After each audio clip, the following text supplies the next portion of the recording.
Charlie Chimbley again, continuing on with our rollicking ride of Cockney Showtunes. Arfur, what's next? Oh, Charlie, I thought I would present to the listeners a typical example of the Cockney musical showtune genre, which includes a rousing chorus, clever wordplay and a sing-along section. I've got it all lined up, Charlie. Just hit the button. OK.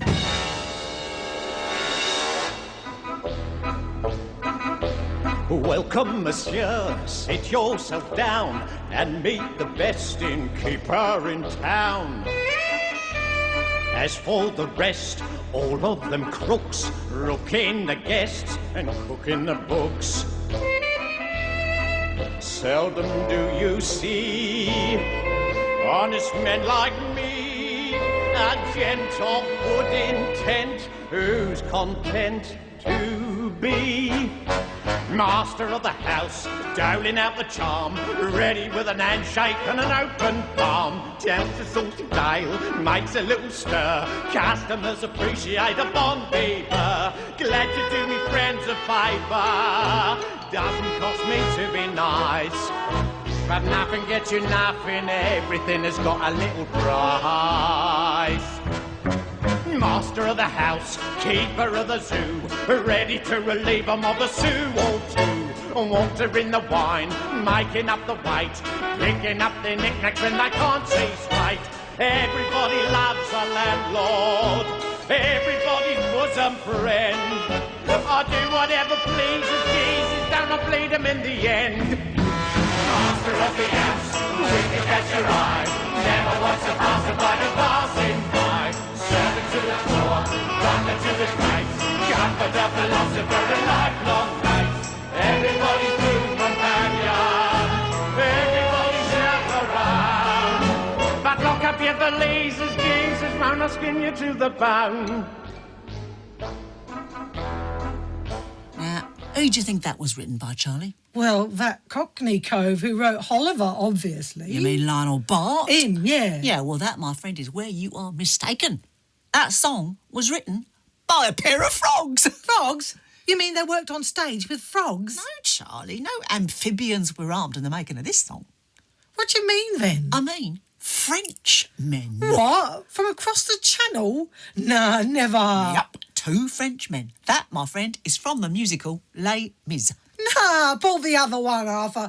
Les Mis is about French coves, not Cockney coves. Yeah, but listen to the song. It's got all the hallmarks of a Cockney musical genre. What, rousing chorus? Yeah. Clever wordplay? Yeah. Big sing-along section? Yeah, and a Cockney accent. And you know why? 'Cause they work with frogs on stage? Nah, Charlie, we're done with the frogs. Nah, it was because the writers of Les Mis, Alain Boublil and what's-his-face Schoenberger, they was influenced by the great Lionel Bart himself. Nah, never. Oh, let me eliminate you. But ain't that a cheese, Arthur? Listen to the song. In this life, one thing counts in the bank, large amounts. I'm afraid these don't grow on trees. You gotta pick a pocket or two. You gotta pick a pocket or two, boys. You gotta pick a pocket or two. Large amounts don't grow on trees. You gotta pick a pocket or two. Let's show everyone how to do it, my dears. Just a game, Oliver, just a game.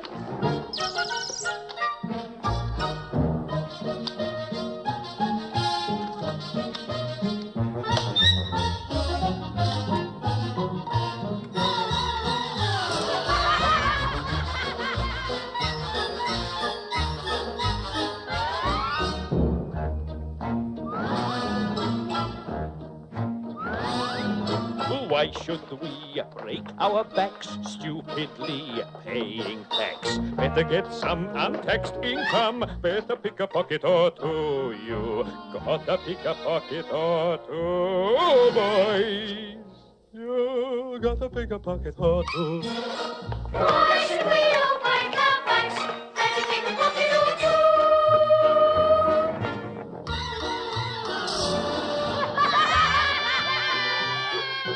Robin Hood, what a crook, gave away what he took. Charity's fine, subscribe to mine. Get out and pick a pocket or two. You gotta pick a pocket or two, boys.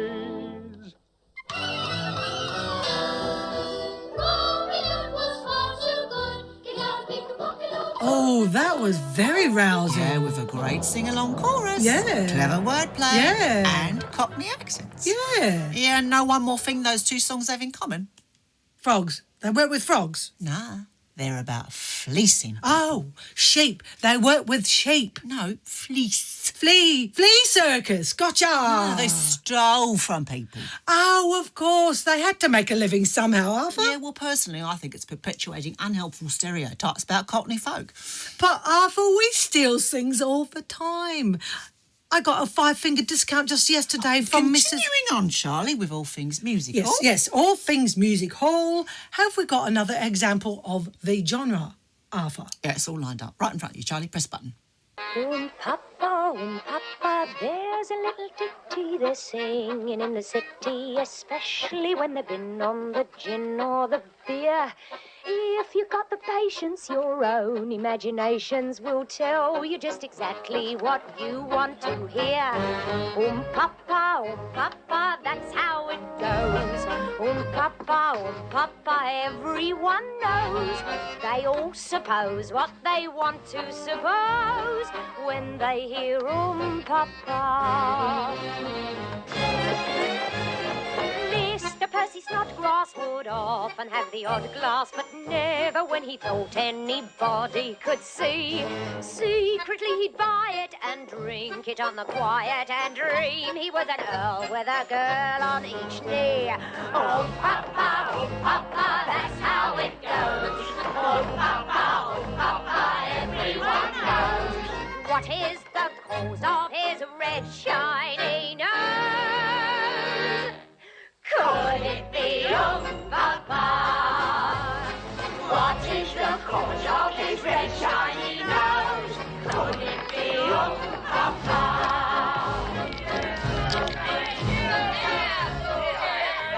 Pretty little Sally goes walking down the alley, displays her pretty ankles for all of the men. They can see her garters, but not for free and gratis. An inch or two, and then she knows when to say when. Papa, that's how it goes. Papa, everyone knows. Whether it's hidden or whether it shows. It's the same old Papa. She was from the country, but now she's up a gum tree. She let a fella feed her, then lead her along. What's the good of crying? She's made her bed to lie in. She's glad to bring the coin in and join in this song. Papa, that's how it goes. Papa, everyone knows.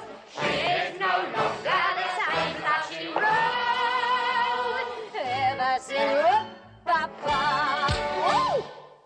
Papa.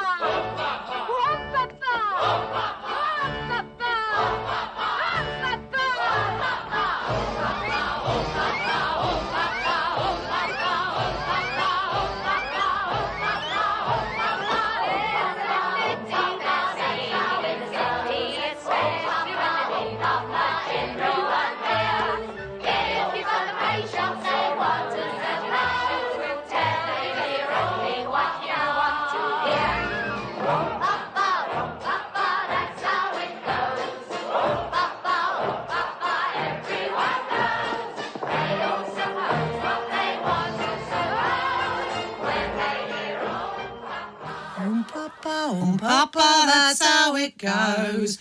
Papa, everyone knows. Oh, that was great. That was Papa, once again by Lionel Bart from the musical Oliver! But you know, Lionel Bart was in fact a Jewish geezer. Really? But it was so rousing. I couldn't stop myself from singing along. It's a drinking song, Charlie. It's meant to be addictive. I mean, contagious. Drinking? Contagious? Well, that brings us to our next song, The Old Bull and Bush. Going down the old battle cruiser a couple of tiddlywinks, mate. Where's you coming? Yeah, mate, I'll just tell the old trouble and strife. Come and play eyes at me down at the old bull and bush. Come, drink some port wine with me down at the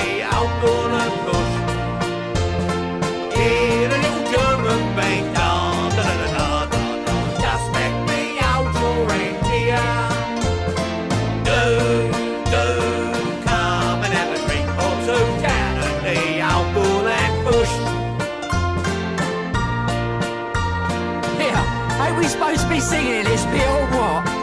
Probably me old mother, but I'm feeling a bit green crackered. I fancy a Bo Peep. Look at that old git. He's a spell off the Aunt Mabel. He's a bit calm to listen, eh? Now, that is what I call a typical Cockney music hall sing-along, isn't it, Arthur? Nothing is as what it seems. You always got to pull the sheep over me eyes, don't you, Arthur? Yeah, because that song was originally called the Anheuser-Busch. It was an advertisement for beer and was written by a team of Americans, including one Harry von Tilzer, a.k.a. Aaron Gumbinski. Nah, never.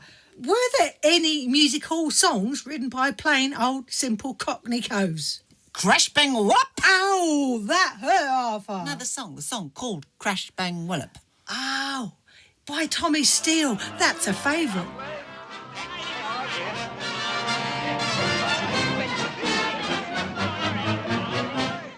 All lined up in a wedding group. Here we are for a photograph.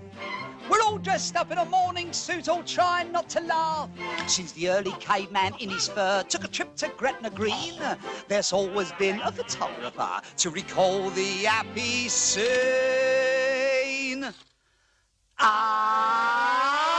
Flashbang, what a picture, what a photograph. Poor old bloke, blimey, what a joke. And blown off in a cloud of smoke, clap hands, stamp your feet, banging on the big bass drum. What a picture, run till the bum, bum, bum, bum. Stick it in your family, album.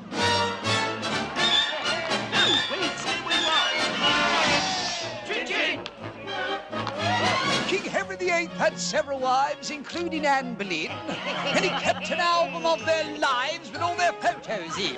As Anne Boleyn was on her knees, dressed in her very best frock, King Henry shouted, "Smile, dear, please," as her head rolled off the block. Flashbang, what a picture, what a photograph. Comes the print in a little while, lost her head, but she kept her smile. Way! Clap hands, stamp your feet, banging on the big bass drum.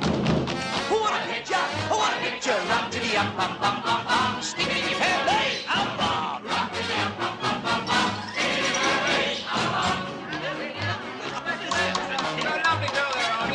There she is, my bride.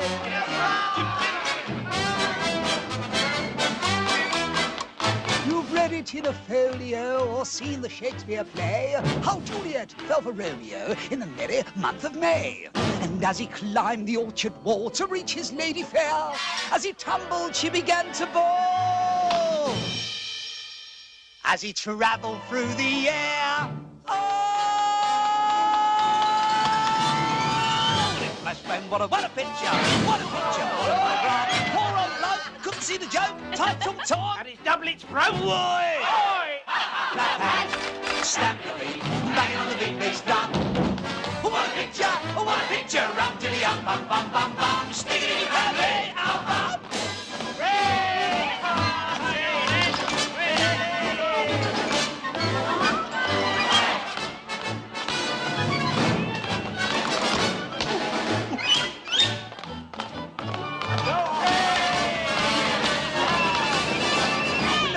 Married Josephine, there was just the same to do. He galloped home from the battle scene all the way from Waterloo. And as he came from off his horse to the boudoir where she sat, she said to him, in French, of course,